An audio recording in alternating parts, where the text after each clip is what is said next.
When you were in elementary school, did you ever dream about a robot that could do your homework? I remember seeing it in cartoons. Some kid feeds a worksheet into a robot and poof, all the answers just come out. Well, my friend, we are living in that day and time. Artificial intelligence, AI, is here. And it's not some far off tech buzzword anymore. It's in our schools, in our students' lives, and yes, it's already beginning to change the way we teach and learn. That's why I'm so excited to bring you my very first podcast interview, and it's with someone I admire deeply, and not just because she's my sister-in-law.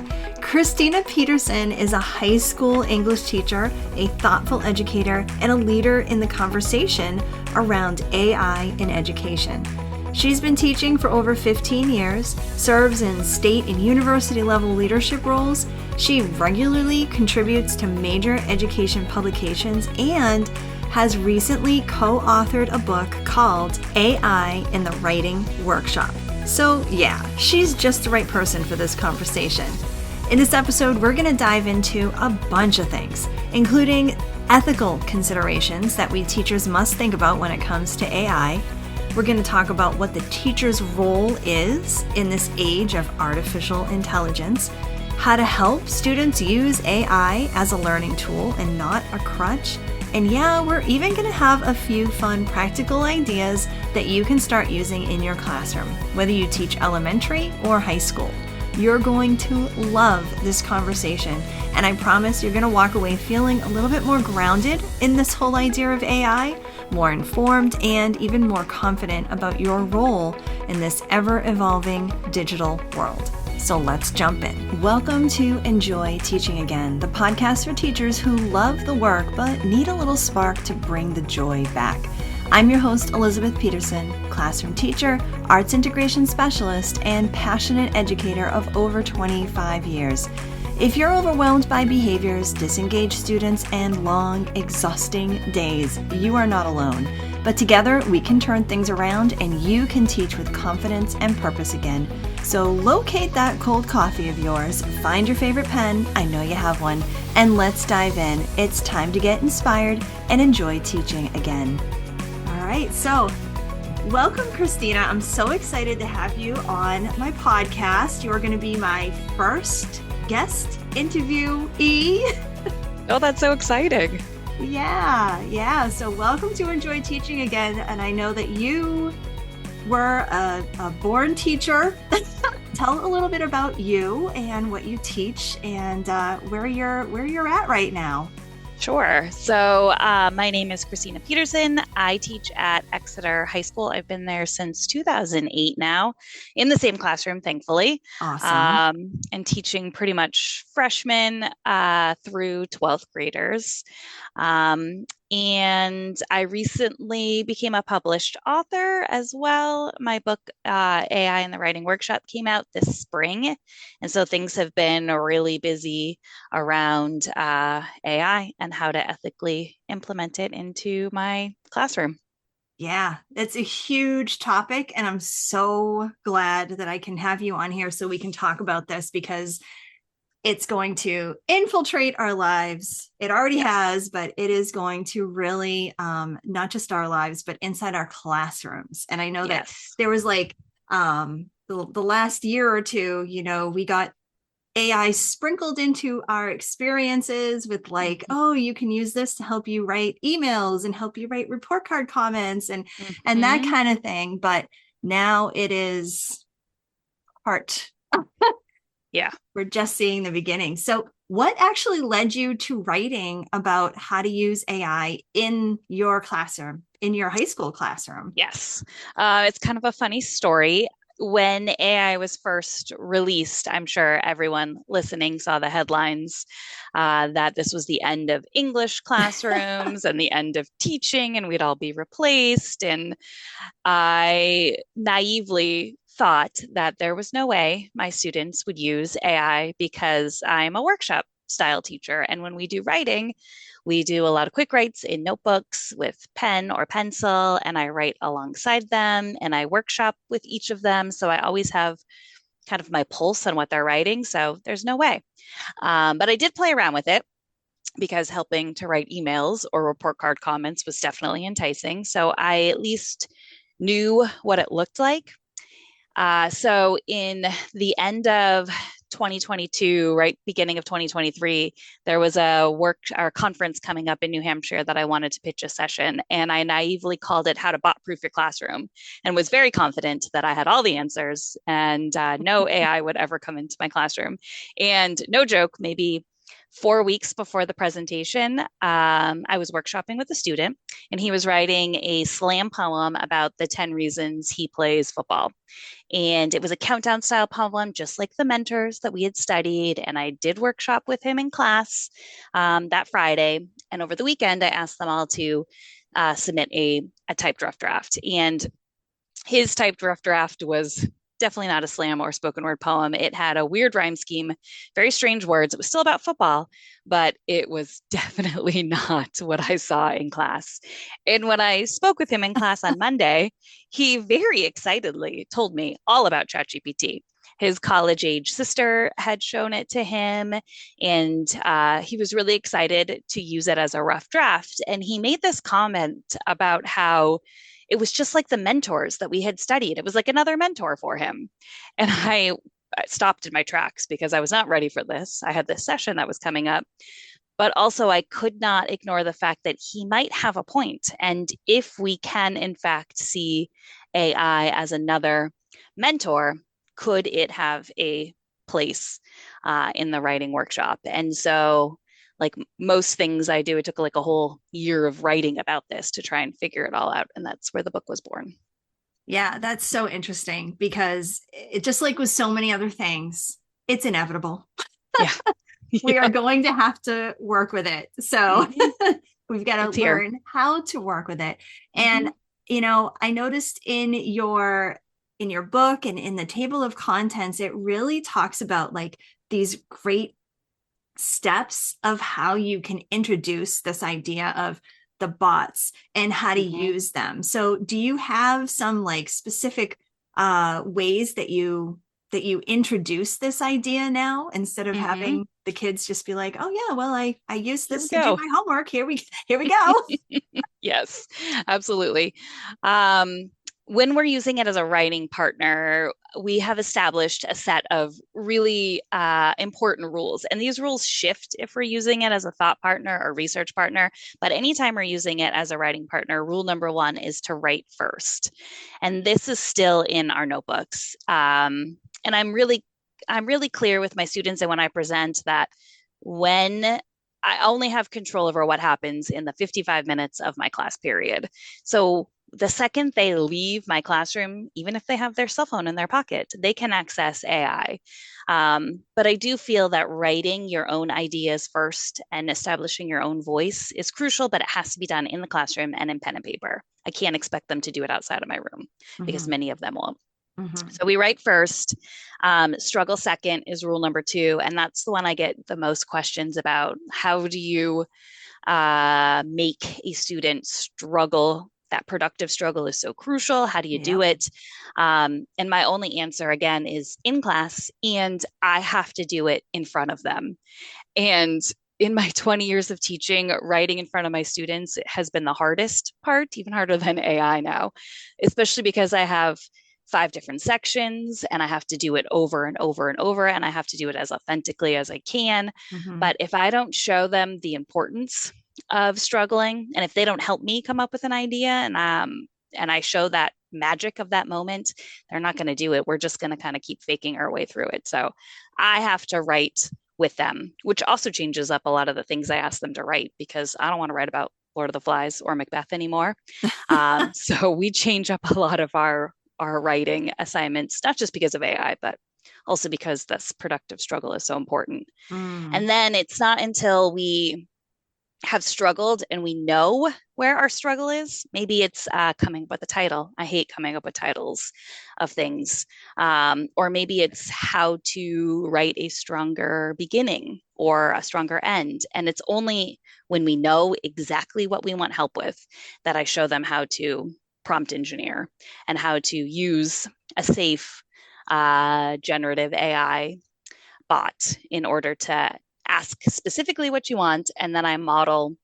Rule number 4 is to question, because sometimes it gets things wrong. It's biased many times, it Mm-hmm. hallucinates. So I have to model that for them. They have to question, they have to explore, is this exactly what I wanted from it? Or is this changing my entire voice or my entire meaning?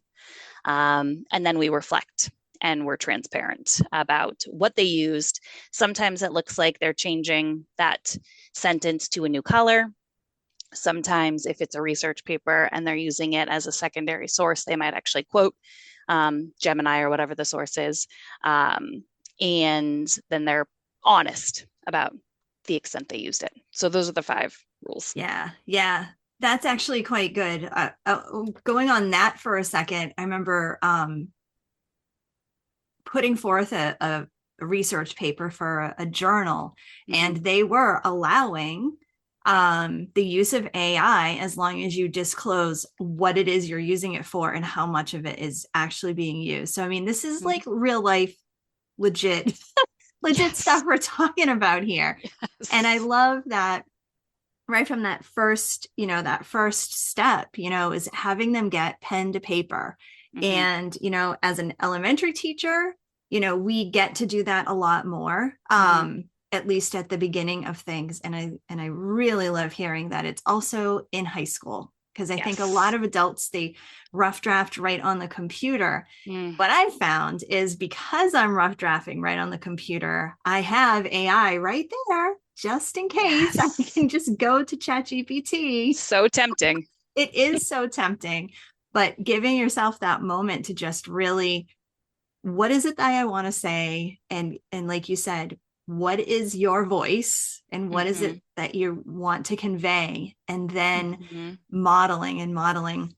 Another thing that we talk about so much in elementary is, we have to model. And I think that is so powerful, just to pause for a second as a couple of teachers and realize that the modeling and the guiding, which I think we'll get to in a little bit, even more so, is just the most important part when we're introducing anything new and innovative to our kids. So I love that. I really love that. People have asked oftentimes, like, what is the most powerful tool I use? And it really is a pencil and a notebook. I mean, even to the point where we didn't actually get a whole lot of choice in the cover art of our book. They kind of asked us some questions, and then they gave us 3 examples. And the pencil that ended up on the cover is because that is still the most important tool in my classroom. Yeah. I love that. In fact, last week's episode was all about how we still need to balance, with all of the technology that's in our classroom and in our lives, how we really need to balance the physical and the holding of the pencil and the talking and, having conferences with your peers, and how we can't just rely on whether it's typing on the screen or, relying on a bot to help us. It's just so important that we don't lose that human aspect of all of this. Yes. As we learn how to work with all of this. So I really like that. You know that feeling of walking into your classroom and wondering if you even have the energy to face the day, that weight in your chest, the pressure to be everything to everyone, the exhaustion that comes from trying to manage behaviors and meet expectations and still be that creative, inspiring teacher you dreamed of being? My friend, you are not alone in this. Every teacher has stood where you are right now, tired, doubting, and wondering if it's possible to turn things around. Well, I'm here to tell you it is possible. The Classroom Reset Group Coaching Program is that bridge back to the teacher you want to be. Let's walk it together. Inside, we'll explore practical, creative strategies to keep your students engaged and excited to learn, like dynamic classroom management tips that actually work and arts-based activities that boost your students' social and emotional growth. The best part? These approaches will feel natural, effortless, and like second nature in your everyday teaching. That's the point. This isn't about doing more. This is about resetting what you already do. It's like a spa day for your teacher soul, but with the strategy that transforms your classroom. Check it out at theinspiredclassroom.com/reset. That's theinspiredclassroom.com/RESET. Now, back to our interview. All right.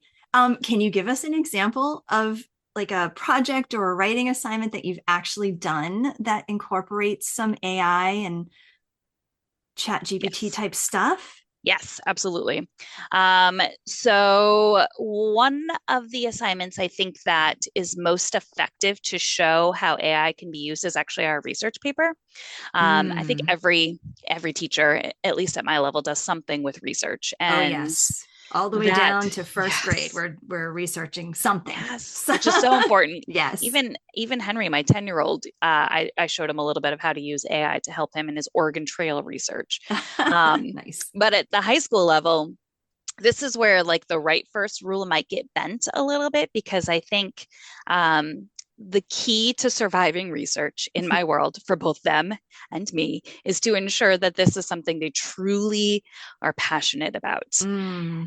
And also, I have to ensure that any major summative writing assignment, I try really hard to make sure they can submit to a writing contest or it leaves my classroom. It's never just between them and me, because I feel like that makes it more real world. So we always write to the New York Times. They have an open letter contest in April of every year. So it's about a 500-word research open letter. And I have a school AI bot. School AI is a protected AI, generative AI bot that we can use in my district. And they have this little space, it's called a sidekick. And with some time and planning, I can train it to kind of be my sidekick. It's meant to answer student questions outside of class if they're working on the weekend, if I'm workshopping with these 8 students over here and you know this group over here needs some extra support, they can use it in class. And I pour in everything I have for my research unit into this bot. And I instruct it to help guide my students towards coming up with a topic that they really like. And I'm always struck, one of the benefits of school AI that doesn't exist in Gemini, ChatGPT, or Copilot is I have access to every interaction with my students. So if they are using a generative AI source like ChatGPT, Gemini, or Copilot, I never get to see that. It's like a letter between you and I. So there's no proof that they actually used it or didn't use it. But with School AI, I have documentation of everything and I can see how they're interacting with it. And one of the things I really like about how it guides students is sometimes in my world, I have students who might be a perfectionist or might be a little nervous to ask questions or to say that they're unsure about something because they want a really good grade. And I see those barriers come down when they're talking with AI. I saw a student who's a stellar student say to my school AI bot, "Do you think this is a strong enough topic?" And the school AI bot came back very supportive.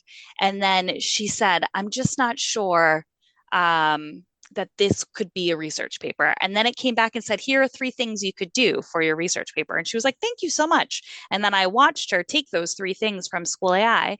And there's this other kind of, it's not really a generative AI source, but it's called Perplexity. It's a search engine. And we can plug in, this is what I want to do for my research paper. And it comes up with hyperlinked sources. So it can help students who struggle to find some sources. And if I'm not teaching them to find sources, I really just want them to synthesize those ideas. And Perplexity can help them find those sources. They can read them, they can start synthesizing the ideas, and then they can start to write their open research paper. Wow. Yeah. That's pretty powerful. That's great. Yes. And, you know, it gives, I'm hoping that that also gives some teachers some really solid insight to how they can ask their school and ask their district to really get ahead of the game here. and Yes. use something like school AI, where you do have a little bit more control, Control. Mhm. insight into what your students are actually doing. And I can only imagine that is something that, can let the parents rest assured that Yes. it's being used in an ethical way. Yes, and it's Yeah. safe. And there's other elements of school AI that I have played around with a teeny tiny bit. Like there's the ability to talk to a historical figure, which is kind of a cool thing that teachers can create. Mm-hmm. Henry was doing a research paper last year on Mae Jemison. And even though she's still alive and not historical, there was a bot on there and he could ask questions. And I have my students play around with that when we read whole class novels. Mm-hmm. And then they can actually ask questions of the bot. And I always offer stickers if they ever find something the bot got wrong. Like if Mm. they said my reading of the book would actually say this instead of what it's saying, there's some deep critical thinking that might not have been possible Yeah. before. Being able to ask Gemini or ChatGPT to answer as William Shakespeare would answer and then Yeah. push back on that. Yeah. My high school students love to disagree. They don't necessarily disagree with me because I'm the teacher and like the source of truth, but with Yeah. a Yeah. bot, they will totally push back on whatever a generative AI bot has said. And then there's a cool summative paper. It's not really a 5 paragraph essay because AI can do that Mm-hmm. in 3 seconds and do it pretty well. And it's even harder now to spot if a bot wrote it, but they can say, this is what it said, this is what the book said, and here's where I agree or disagree. And that's Mm. a really cool way to show their understanding of a whole class novel. Yeah. That's really interesting. Mm-hmm. Yeah. One of the hesitancies that I have with doing something with an AI like a ChatGPT or a Gemini or what have you is that you can have legitimate conversations with them. And that can bring you down a big rabbit hole. And I think that's a Mm-hmm. conversation for another day, but it is something to, that kind of is an Yeah. underlying concern of mine. I can sometimes see it myself when I'm working with chat gpt on something, and Mm-hmm. I'll type something up and I'll send it out and ask for whatever, Mm-hmm. and it will say, oh, Elizabeth, you did such a great job, and da da da, would you like me to do this and this and this and this for you? And it's like Yes. you can sense that it's trying to, you know envelop you in a conversation. Yes. And it's one of those Yes. things that I think can be so tricky, It can. and confused. I would assume, Yep. to me, I can put myself on pause and be like, okay, I'm not having a conversation with you. I'm not going to develop Right. this relationship with you. Right. Um, and, but I can imagine that it might be a little confusing for some kids. Do you Yes. find that any students kind of get wrapped up at all with any of that type of back and forth? Yeah. I think that would be more apparent with ChatGPT, Mm. Gemini, Mm-hmm. those things, which I don't have access to their conversations unless they choose to share them with me. But Right. oftentimes, if they're using ChatGPT, it might not be for the most transparent reasons. Like they might be using it to try and do their homework and it's Right. on their private account or their phone. Yeah. School AI, you can train it to not do those things. You can train it to just answer the question and stop, not keep Mm. re-engaging, which Yep. I think is really powerful. And Perplexity does not have that conversational aspect. It's more of like a search engine on steroids. Like it will give you Yeah. exactly what you want, and then sometimes it will answer for you, but then that's it. There's no like pull back in. So Mm-hmm. those things for academic uses don't necessarily have that same pull. Yeah. I have seen a little bit, like we have used it for some of our more writing heavy, like we have a poetry unit, and students write their own slam or spoken word poetry, like I was saying at the Mm-hmm. beginning. And sometimes I see students sharing a little more of their uncertainties. And I think they want another entity to just say that their writing is strong enough. Mm-hmm. And I have seen like barriers break down. I have some students who are dyslexic and sometimes are really afraid to share their writing. And that support from something that's like outside or like a third party, Yeah. I think has helped them get that confidence that they need for their writing. But I haven't seen anyone necessarily go too far, like, this is my new friend and I want it to give me advice on my outfit or whatever, which I'm sure it can do. Right. It, I haven't yeah, seen that yet. totally. Yeah. Yeah. Yeah. Just another little thing to just kind of be kind of looking out for as we're Yes. as we're navigating all of this. Yes. Yeah. Absolutely. Yeah. So speaking of like that type of thing in ethics, I know a lot of teachers worry Hmm. about things like plagiarism, Hmm. students just starting to use this as a crutch, a way Hmm. for them to think for them. In fact, this morning, I was just typing up an email to another teacher who had asked a question, and I'm writing up my response, and I'm like, this could be faster if I just asked ChatGPT. And I'm like, Hmm. no, I am smart enough to respond with my own words. And, it's like, I just, again, like, sometimes you can use these as a crutch and you've got to kind of like Yeah. get a handle on a new tool. Yes. I know. I feel the cognitive offloading, I think, is the new terminology. That is real. And it is lovely in many ways to be able to delegate some of the tasks to ChatGPT as the teacher. Yes. Email writing. I know how to write an email, and sometimes we have so many to do, and Yep. sometimes it can do it faster and it can do it better. And I have definitely used it to help adjust tone sometimes, or to help Mm. expand things Mm-hmm. sometimes.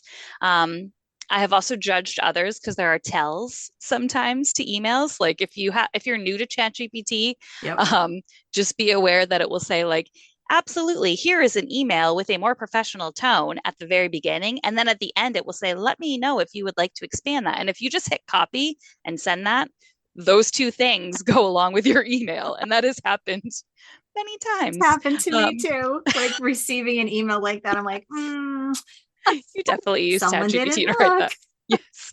Or the like little emojis or icons that it will produce. Those are pretty apparent as well. Yes. But I think it's forcing me to be a little bit more intentional in what I'm asking my students to do. Um, because they can easily cognitively offload a lot of my homework assignments to ChatGPT when they're at home. And Yes. it's harder and harder to tell if they are doing that. So I have to say to myself, why am I giving them this homework assignment? Um, and is this something we could do in class where I have more control? If this is Mm. something I truly want them to like think real hard about and struggle with, it has to be done in class. I can't send them home to do it anymore. So I've been thinking a lot about next year, um, like the old flipped classroom. I was just gonna say, yeah. Could they watch the review video on the chapter we're going to discuss, and then the homework questions they would have answered while reading that chapter are done in class where they don't have their computers. I don't think Yeah. going back to pen and paper is definitely the answer, but it's absolutely a tool. I think we've gone so far into the tech world. We all have Chromebooks. All of the students at the high school are given one at the very beginning of the year. Mm-hmm. But I like being able to put those away and put the cell phones away and just have the pen and paper so we can think about our answers. So that'll be more of my plan for next year, is to be really intentional about what I'm asking them to do. And if I'm cognitively offloading my emails, I don't need to learn how to write an email. So I don't feel as guilty about that. If I'm writing the book, then ChatGPT has no place in that, except maybe as possibly a brainstormer, or it helps come up with the title for sure, because trying to come up with titles is challenging. Yeah. But those are things that I know I need to continue to put myself into, and I don't want to offload that. Trying to model that is the only way I think students will be able to see that. And that's where like personal narratives and poetry, how much do you ask students to assemble something? They can assemble a essay on To Kill a Mockingbird really easily, but if I'm asking them to author a short story or a personal narrative about their life, then hopefully they're less hesitant to let somebody else do the speaking for them, and they Mm. can honor their own voice and experiences. Yeah. And I think that's really what it's all about, is really being able to have the students understand that writing is an extension of themselves, Mm-hmm. and utilizing this as a tool is Mm-hmm. fine. But Mm-hmm. this really does need to come from you, because you have so much to say. You have so Mm-hmm. much inside of you that you need to bring out, and it needs to be truly from you. Yeah, Yeah. exactly. Yeah. So you touched on this a little bit about like what our role is as a Mm. teacher. And I mean, you're even, you've written the book literally, and you're Mm-hmm. still evolving as, what is my role here as a teacher? And I think we're going to be doing that for the next decade or so Yeah. anyway, because this is going to be becoming more and more sophisticated and more ingrained in our everyday lives. Mm-hmm. So what do you see is our role as a teacher as we're starting to use more and more AI in our Mm-hmm. classrooms? Yeah. I really think, and I've kind of thought this even before AI, and I wonder if this is part of the reason why I wasn't so afraid of it. But I've always viewed teachers' roles as more of a coach, even though Mm-hmm. I'm not an athlete and I've never coached before. Yeah. This idea of showing or demonstrating a skill. Maybe it's coming up with a really powerful lead or using sensory details. But if I don't model how to do that, and then I don't struggle through how to do that in front of my students on the board or in my own notebook under a document camera, I don't know how I can expect them to know how to do that. And I think AI is the exact same thing. We sometimes think that students are more digital natives than we are, Mm. but AI is so different from anything else that is out there. It's not the same as when the internet was born or a graphing calculator. It's so much more than that. And those Yeah. analogies, I think sometimes we think they're going to know more about it or they're going to know how to use it properly, and they don't. Even my seniors don't fully know what it's capable of, and they don't know why it does what it does. Mm. And I think having to show them and explain that and understanding it myself before I even allow for it to have a part in my classroom. Mm-hmm. But I have to be able to coach them through that. And I have to be able to fail, even if I'm just making the failure for their benefit, Yeah. and modeling my way of struggling through like Mm-hmm. how to write this piece.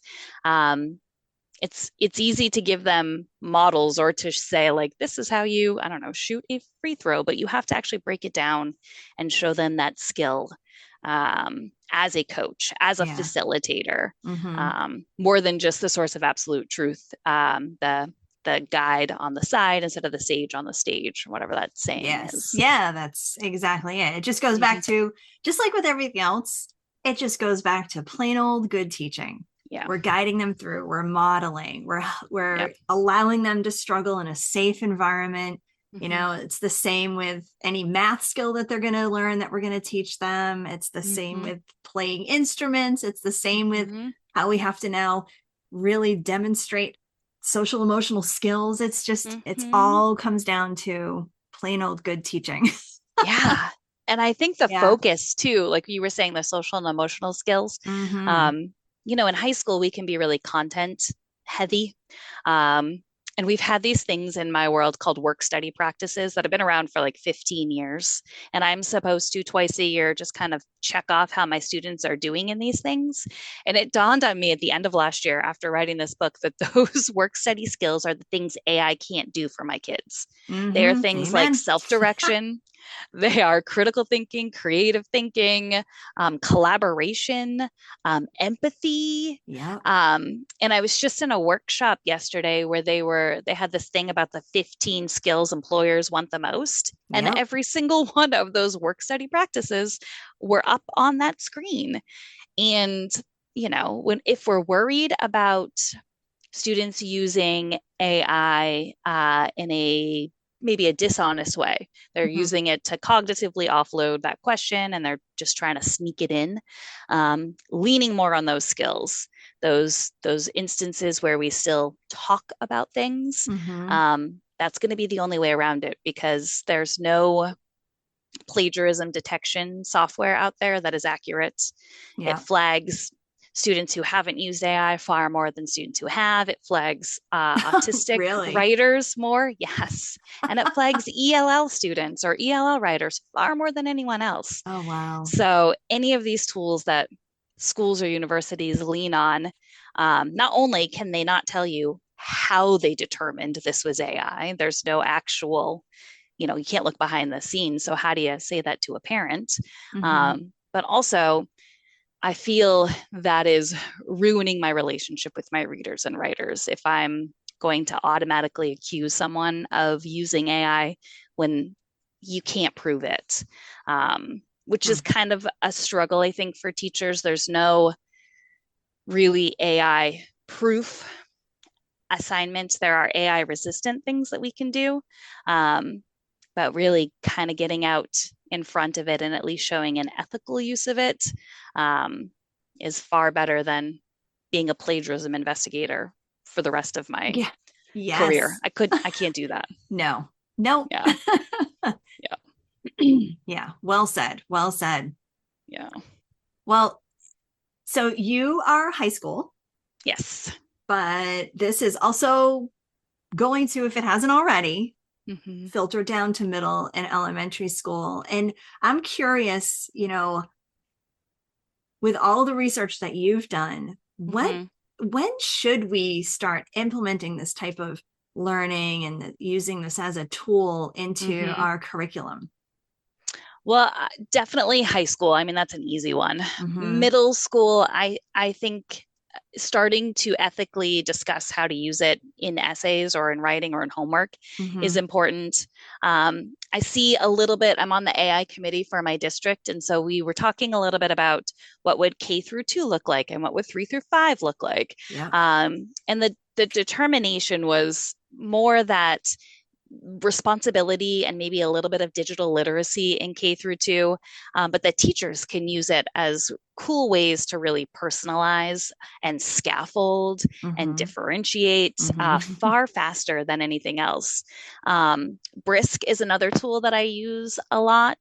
Uh, Brisk teaching is like a Chrome extension that can live in your Chrome. So if Yeah. anyone is a Google Classroom type of school, it's huge, and it can give feedback on writing. Although it shouldn't grade. This is like a whole nother conversation. I have an article coming out at the end of this month at eSchool News about how we shouldn't use AI to grade. That's a whole Mm. nother topic, Interesting. Mm-hmm. but it can differentiate. In my class last year, I had students scoring at the second grade reading level all the way up to, 10th, 11th, 12th grade, and Yeah. trying to do a research paper was challenging, but I can easily go in and level a piece of writing and have it look exactly like everyone else's. And I can do that before class starts. So those are kind of some of the cool ways I think elementary school teachers could use it. Somebody in the workshop yesterday was using it to create coloring pages and doing them in different to go connect with certain short stories. Yeah. Um, you could use it so that students have conversations with their favorite characters and their favorite novels. And Mm-hmm. what I would do with that one, we did this with Lord of the Flies, is I just created the conversations on my own private ChatGPT account and then I printed them out and gave it to the students. So there's no interaction Oh, necessarily. okay. Yeah. We're just kind of doing it on paper and then we're talking about it. That's actually one of the ways I introduced it to the high school students early on. To reinforce the fact that it still hallucinates and get things wrong. I have it summarize the chapter they were supposed to read for homework the night before. And their quiz question is to highlight the thing it got wrong. And then Mm-hmm. I tell them, like, this is what happens when you use generative AI. It can get things wrong. And if you hand this in as your essay with your name on it, you're going to get that wrong, or you're going to perpetuate that bias or whatever the case might be. Yeah. And so those are other ways I think that teachers can start to use it a little bit with students. Yeah. Um, We did it a little bit with Henry and the Oregon Trail. We had it create a choose your own adventure, because in his Oregon Trail unit, they weren't playing the game, so no one died of dysentery or a rattlesnake bite, like happened to me when I played all the Yes. time. So I would say to him, like, "Did you die of a rattlesnake bite or dysentery?" And he's like, "No." So we had ChatGPT do a choose your own adventure, and it would create a storyline and then say, choose these two options. And I would ask him and type in what he Uh-huh. chose. And it got him a little bit more engaged, I think, Hmm. in that story. And then with math, um, the way that math is taught now is, I struggle sometimes with it as well, but Mm. he'll come home with a math worksheet to do, and I will snap a picture of it to my ChatGPT, and I will say, help my son understand this math problem. And then I will type in the things that he's really interested in, or the musician he likes now, or whatever. And it will recreate it and teach him and talk to him in a way that's a little bit more engaging, so that he can finally actually do the problem, but understand a little bit more the reason behind it. That's hilarious. And Yeah. what a great way to use ChatGPT. Thinking Yeah. outside the box, figuring out ways Yes. to personalize it, Yes. and make it something so that it's really useful and helpful. Yes. Yeah. Yeah. Yeah. That's great.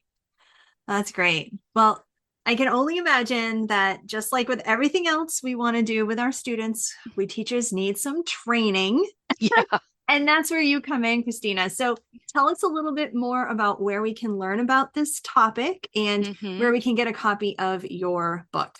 And Awesome. maybe even get in touch with you if people have some Yeah. extra questions. Yes, I would love to answer any and all questions. I'm very active on LinkedIn, and I get a lot of my knowledge from the people I follow. So there's a really cool base of people who are far smarter about AI and tech than I am.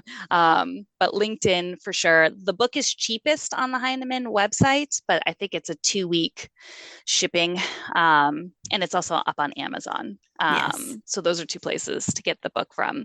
Um, we are presenting all over next year. So I don't know if any of your listeners are in Denver, but we'll be at NCTE. We'll be in Wisconsin for their reading association, and then we're presenting at the Massachusetts Reading Association in April. Awesome. So lots of reading. Um, and in terms of training, it really is getting in there and playing around with it, and understanding. I think the one tip I would give a new teacher who wants to play around with ChatGPT or Gemini or Copilot, they're all really the same, is to understand that the paid versions are more robust than the free versions, Mm-hmm. and to not treat it like a search engine. I think sometimes when we're new to it, we like open up the search bar and we type in our query like we would do for Google, but telling the generative AI bot the role you want it to take. You are a veteran English teacher who is teaching a class, and describe your students, and then say specifically what you want it to create for you. It can create 12 things, probably 25 things that you ask it, Yes. and you can really type in a whole box. I mean, I have the paid version, and I have uploaded an entire unit plan that was given to me. I had Mm-hmm. to teach an argument and debate class for somebody who went on maternity leave and we couldn't find a sub. And she just gave me her unit and said, here. And I had an extra 6 class now, so barely any time to plan for it. But with careful prompting and reprompting, it's important to know that the thread can continue for months, even a year later, and it will pick Yeah. up where you left off. That has been huge, because sometimes we'll use ChatGPT and think, oh, it didn't do anything. And it's because we didn't prompt it the right way. We prompted it like we might Google. Um, Right. so those are the ways to absolutely get some training in, but really playing around with it is Yeah. the best way. Yeah. And I'm so glad you mentioned those couple of things when you're using ChatGPT or Gemini or whatever, Mm-hmm. that you can be as specific and Yes. detailed and overly detailed as humanly possible. Yes. One trick that I've used, that I can't stop using, is hitting the microphone button on my keyboard and just Yes. talking. And I can just Yes. ramble and ramble and ramble and tell it everything that Yes. I'm looking for and what I Mm-hmm. need, and it Mm-hmm. will understand it. And then, Yes. like you said, copying and pasting huge Yeah. documents, totally fine. A whole Putting it in PDF. there, Mm-hmm. right? Yeah. Yes. And just giving it as much information that you Mm-hmm. want it to have, Mm-hmm. and then asking it to do something, and it Yes. will just magically pop it out. It's pretty wild. Yeah. I teach a class as well for law enforcement officers at my uncle's company up in Maine, how to use ChatGPT to help them with their report writing and Awesome. how to ethically use it. And one of the Nice. things we discovered is when they're doing like an OUI stop, a lot of their notes will be on their notebook or pen and paper, so you can even upload, especially if you have the app, a picture of your handwritten notes and include it in your thread, and it will read what you wrote and No include kidding. that. It's pretty shocking. So we show them how they can go from the notes, they can go from what they recorded to dispatch, they're like you Mm-hmm. were saying, talking into it, and then also typing, and it can compile it all into a report, Yeah. which is fascinating. It can do pretty much anything we think or want. Yeah. A little scary. Yes. And at speed. And I think that that Yes. is a great tool for us Yes. teachers. Yes. I agree. Awesome. Well, thank you so much, Kristina. This was really, really a great conversation. And I want to encourage everybody to go out, check out the book. We'll put the link and everything in the show notes, and check out my amazing sister-in-law and all the fantastic things she's doing in her high school classrooms. And in particular with AI, keeping ahead of it, keeping ahead of the game, girl. Trying at least. Thank you. This was great. You're welcome. I hope this episode inspired you, encouraged you, or gave you a fresh idea to try. And if so, I would love for you to take a screenshot and text it to one of your teaching buddies. I'm so grateful that you landed here with me today, and it would mean the world to me if you would leave me a review over on Apple Podcast. Thanks so much for being here, and I'll catch you on the next episode. This is Elizabeth Peterson reminding you to get inspired so you can be inspiring to your students and enjoy teaching again.